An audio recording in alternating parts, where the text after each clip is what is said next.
महाराज आपणकर कूटनीति विचक्षण महामंत्री नाम और सार्थकी है।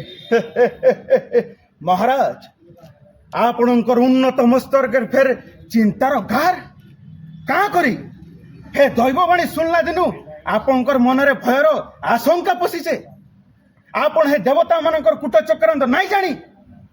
महाराज हे देवता मानकर मूल है विष्णु, विष्णुर मूल है धर्म, धर्म रो मूल हो गो विप्र तपस्यारु हे यज्ञ अनुष्ठान माने हे समस्त को जदि आम विनाश करदेमा विष्णुर अंश आपे आपे मरी जीवा। महाराज आप रंग महलती रही करी सुरापान नृत्य गीतर आनंद नेउन आउ ई काम आपणकर महामंत्री सार्थकी हाथ रे छाड़ुन। आपणकर लागे शुभ संवाद संगे आपणकर कालकंटक मानकर कटा मुंडई करी रंग महल के आइबे महाराज।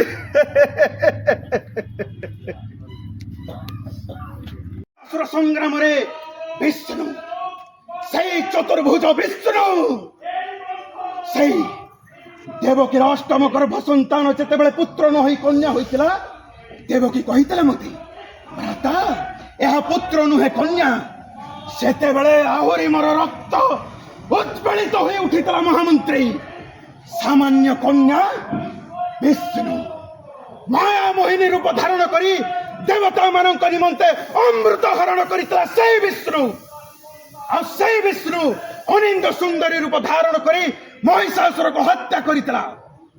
तेणु से नारी हेउ पुरुष हेउ अथवा जे कोनोसी रूप हेउ देवकी अष्टम गर्भ संतान मोर कालकंटक ताको हत्या न कला पर्यंत मु शांत हेबी नहीं।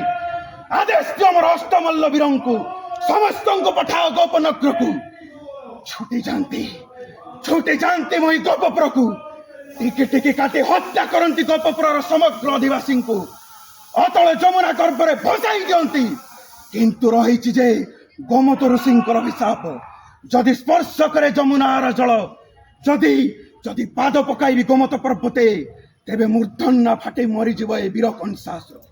सेथिपाई वृद्ध मंत्री अक्रूर को आदेश देवी देवर्षि नारदंक परामर्श क्रमे तापरे कले बले अबाकौशले हत्या करी निजस्व कालकंटक को देवदेव महादेव अभिशाप को मध्य निष्फल करितबा मृत्युंजय सम्राट कंस।